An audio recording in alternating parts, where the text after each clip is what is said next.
suatu waktu, 100 tahun dari hari ini, tidak ada lagi orang yang memanggil namamu dengan suara yang kamu kenal sekarang. Tidak ada notifikasi yang menunggumu, tidak ada jadwal, tidak ada tuntutan, tidak ada peran sosial yang pernah melekat di tubuhmu. Dunia tetap berputar, matahari tetap terbit dan tenggelam, tetapi keberadaanmu tidak lagi tercatat dalam hiruk-pikuk kehidupan manusia. Pada titik itu, pertanyaan yang paling jujur bukan lagi tentang apa yang kamu miliki, melainkan tentang siapa kamu sebenarnya ketika semua label telah ditanggalkan. 100 tahun nanti, tubuh fisikmu telah kembali ke asalnya. Daging, tulang, dan darah yang dulu kamu rawat dengan cemas telah menyatu kembali dengan tanah. Ia tidak membawa gelar, tidak membawa luka, tidak membawa kebanggaan. Ia hanya menjadi bagian dari siklus alam, sebagaimana semua makhluk yang pernah hidup sebelum dan sesudahmu. Namun perjalananmu tidak berhenti di sana. Dalam banyak ajaran spiritual dan kepercayaan leluhur, kematian bukanlah akhir, melainkan perpindahan kesadaran. Jiwa tidak musnah, ia hanya melepaskan wadahnya. Seperti musafir yang selesai bermalam di satu penginapan, lalu melanjutkan perjalanan ke tempat berikutnya. Pertanyaannya bukan kemana kamu pergi, melainkan dalam keadaan apa kamu melanjutkan perjalanan itu.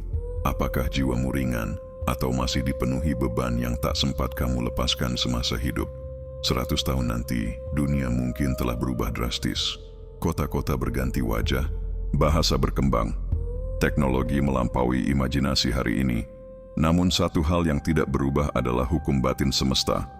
Apa yang kamu tanam dalam kesadaran, itulah yang kamu bawa melampaui waktu. Jika hidupmu hari ini dipenuhi amarah, ketakutan, dan keterikatan, maka kesadaranmu kelak akan mencari pantulan yang serupa. Jika hidupmu dilalui dengan kejujuran, penerimaan, dan kasih, maka jiwamu akan bergerak menuju ruang yang lebih lapang. Di banyak tradisi dikatakan bahwa setelah kematian, jiwa akan melewati fase peninjauan. Bukan diadili oleh sosok luar, tetapi bercermin pada dirinya sendiri. Kamu akan melihat hidupmu apa adanya, tanpa pembelaan, tanpa alasan. Kamu akan merasakan kembali apa yang pernah kamu sebabkan pada orang lain, baik luka maupun kehangatan. Dan di sanalah kamu akan menyadari sesuatu yang sering terlupakan saat hidup, bahwa waktu bukanlah garis lurus, melainkan ruang pembelajaran. 100 tahun nanti, kamu mungkin tidak berada di tempat yang bisa disebut dunia. Kamu mungkin berada dalam kesadaran murni, menunggu, belajar, atau bahkan bersiap untuk kembali.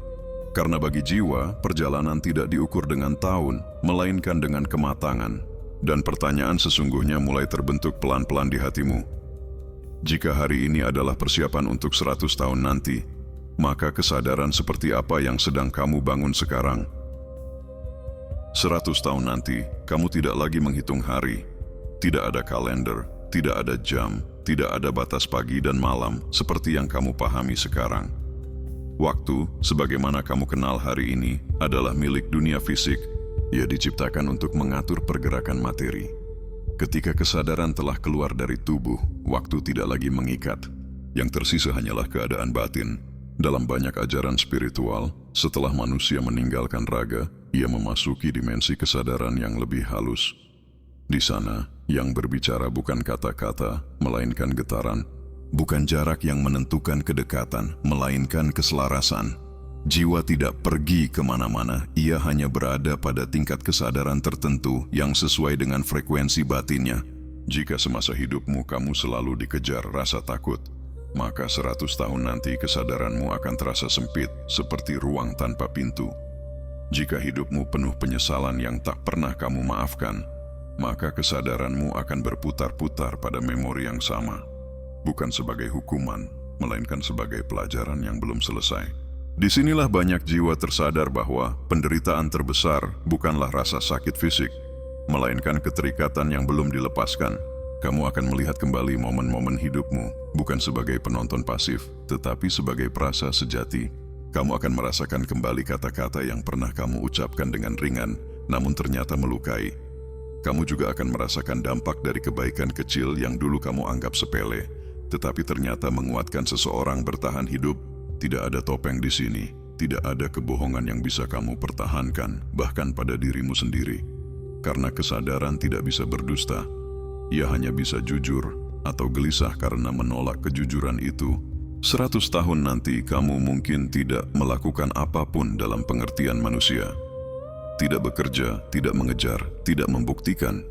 Namun kamu sedang mengalami sesuatu yang jauh lebih dalam, pemurnian. Beberapa jiwa akan berada dalam keadaan tenang, seperti beristirahat dalam cahaya. Beberapa jiwa lainnya akan berada dalam proses memahami ulang pelajaran hidupnya, dan ada pula yang memilih untuk kembali ke dunia, membawa bekal kesadaran baru, untuk menyelesaikan apa yang dulu terlewat. Dalam kepercayaan leluhur, inilah yang disebut sebagai lingkaran perjalanan jiwa. Tidak ada yang sia-sia, tidak ada pengalaman yang terbuang. Semua hanya menunggu untuk disadari. Dan di titik ini, kamu mulai memahami bahwa hidupmu sekarang bukan sekadar tentang bertahan, sukses, atau diakui. Hidupmu adalah ruang latihan, tempat kamu belajar melepaskan sebelum semuanya dilepaskan oleh waktu.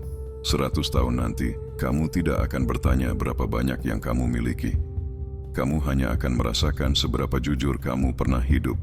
Dan kesadaran itu, pelan namun pasti, sedang dibentuk oleh pilihan-pilihan kecilmu hari ini. 100 tahun nanti, kamu tidak lagi mengenali dirimu dengan nama yang sekarang kamu pakai. Tidak ada kartu identitas, tidak ada gelar, tidak ada status sosial yang bisa kamu sandarkan untuk merasa berarti. Semua label itu tertinggal bersama tubuh yang dulu kamu rawat, kamu banggakan, atau bahkan kamu benci. Yang tersisa hanyalah esensi. Dalam banyak ajaran spiritual kuno, inilah fase ketika jiwa berhenti bertanya, siapa aku di mata dunia? Dan mulai bertanya, apa makna keberadaanku? Pertanyaan ini tidak muncul sebagai kalimat, melainkan sebagai dorongan halus yang menarik kesadaranmu ke dalam. Kamu mulai menyadari bahwa sepanjang hidup, sebagian besar energimu dihabiskan untuk mempertahankan identitas, menjadi seseorang yang diharapkan orang lain, menjadi versi dirimu yang diterima lingkungan, menjadi kuat ketika ingin menangis, menjadi baik ketika hatimu lelah. 100 tahun nanti, semua itu terasa seperti pakaian yang terlalu sempit. Kamu melihatnya dengan jarak yang jujur, tanpa kebencian, tanpa pembelaan. Kamu memahami bahwa identitas hanyalah alat, bukan inti. Di dimensi kesadaran ini, jiwa tidak lagi berlomba. Tidak ada perbandingan, tidak ada siapa lebih cepat atau lebih lambat. Yang ada hanyalah tingkat pemahaman. Jiwa yang telah belajar menerima akan terasa ringan. Jiwa yang masih menggenggam luka akan terasa berat. Bukan karena dihukum, tetapi karena belum melepaskan. Kamu mungkin akan menyaksikan bagaimana satu keputusan kecil di masa hidupmu menciptakan gelombang panjang. Satu keberanian untuk jujur bisa mengubah jalan banyak jiwa lain. Satu ketakutan yang dibiarkan tumbuh bisa membatasi potensimu sendiri. Di sini kamu tidak diadili, kamu diajak memahami. Dan pemahaman itu seringkali lebih mengguncang daripada hukuman apapun. Karena kamu melihat bahwa tidak ada musuh di luar dirimu. Tidak ada nasib yang kejam. Yang ada hanyalah kesadaran yang sedang belajar melalui bentuk yang bernama manusia. 100 tahun nanti kamu juga mulai merasakan bahwa kesadaranmu tidak benar-benar terpisah dari kesadaran lain. Ada rasa keterhubungan yang lembut, seolah semua jiwa berasal dari satu sumber yang sama, lalu berjalan melalui jalannya masing-masing. Inilah momen ketika kesepian yang dulu kamu takuti berubah menjadi keutuhan. Kamu tidak merasa sendiri meski tidak ditemani siapapun. Kamu tidak merasa hilang meski tidak berada dimanapun.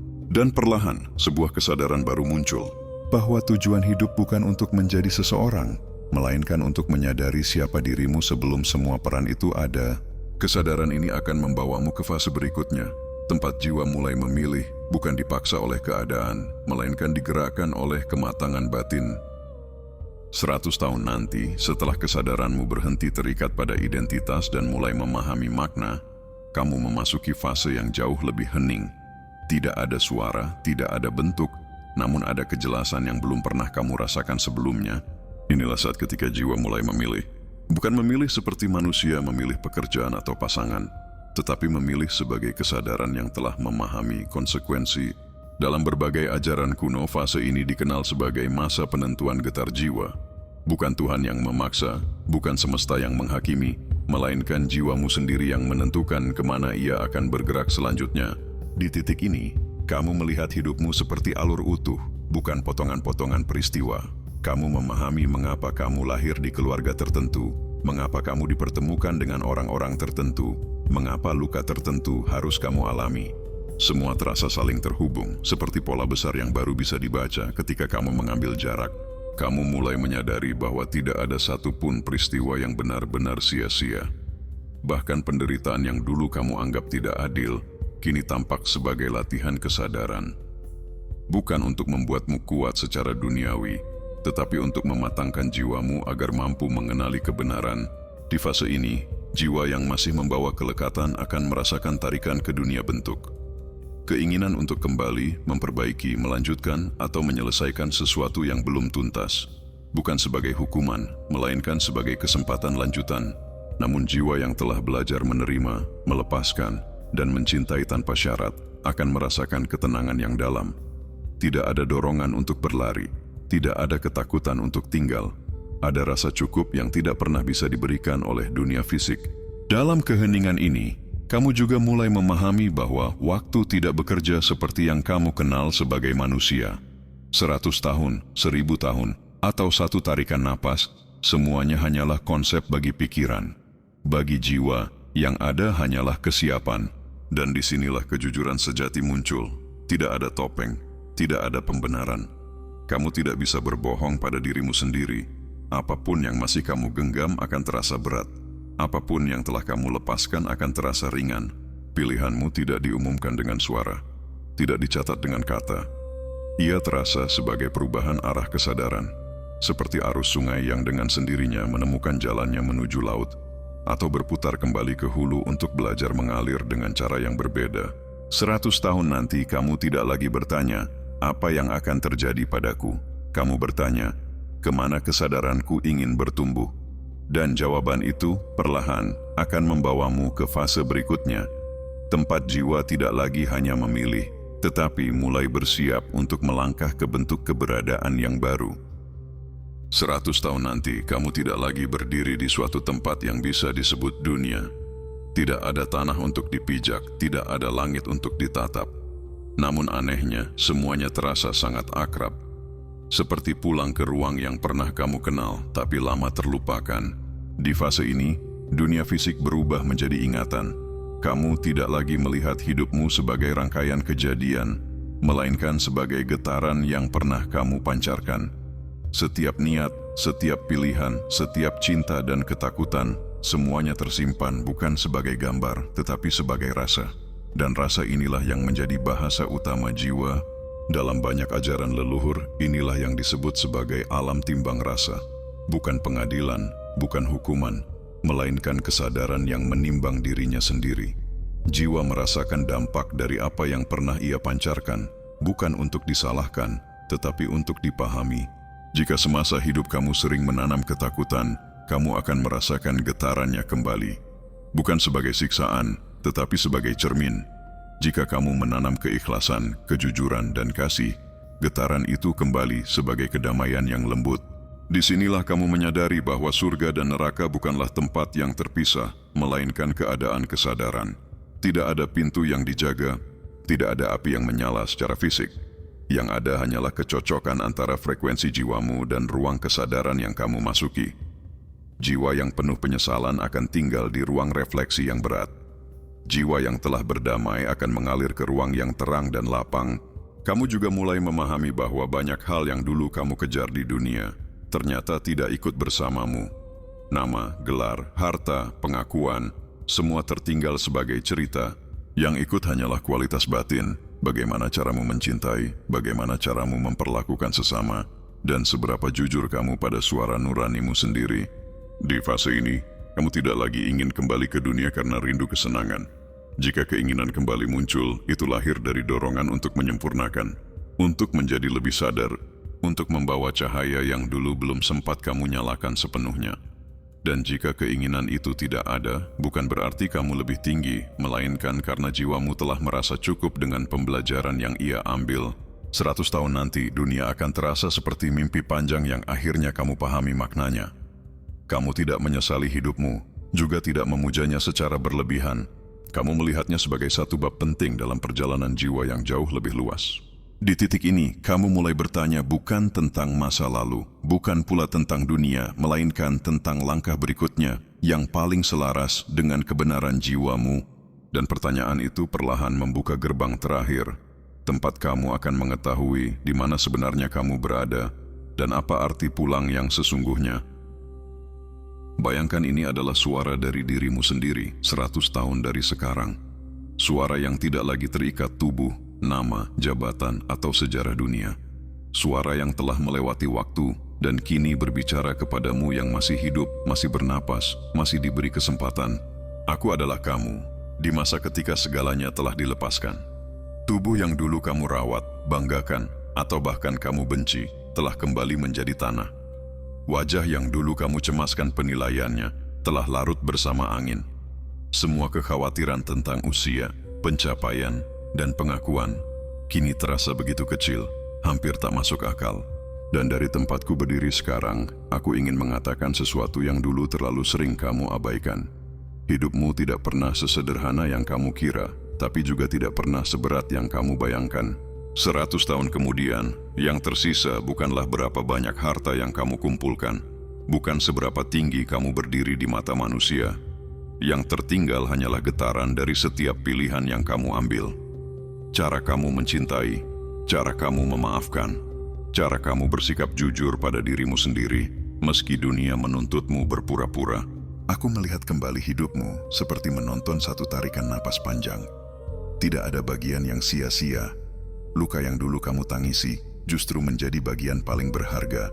Kesepian yang dulu kamu takuti ternyata adalah ruang tempat jiwamu bertumbuh.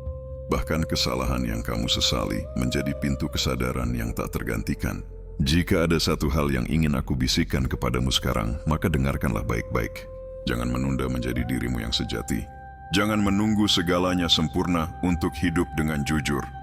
Jangan menunggu bahagia untuk bersyukur. Jangan menunggu kehilangan untuk menyadari betapa berharganya waktu. 100 tahun terasa sangat lama ketika kamu memikirkannya, namun terasa seperti satu kedipan mata ketika semuanya telah berlalu. Kamu tidak diciptakan hanya untuk bertahan hidup. Kamu diciptakan untuk hadir sepenuhnya, untuk merasakan hidup, bukan sekadar melewatinya, untuk mencintai tanpa terlalu banyak perhitungan, untuk berjalan sesuai suara hatimu, meski jalannya tidak selalu dipahami orang lain. Dari masa depan ini, aku tidak melihat kegagalanmu. Aku melihat keberanianmu untuk tetap hidup, meski berkali-kali ingin menyerah. Aku tidak melihat ketakutanmu. Aku melihat usahamu untuk tetap melangkah, meski gemetar. Dan aku ingin kamu tahu satu hal terakhir. Tidak ada satupun detik hidupmu yang luput dari makna. Bahkan sekarang, saat kamu mendengarkan atau membaca ini, kamu sedang berada di salah satu persimpangan terpenting dalam perjalanan jiwamu. Gunakan waktu yang kamu miliki. Hiduplah dengan sadar, cintailah dengan tulus, maafkanlah dengan lapang. Karena suatu hari nanti, ketika kamu berdiri di tempatku sekarang, kamu akan tersenyum dan berkata pelan, "Aku tidak menyia-nyiakan hidupku."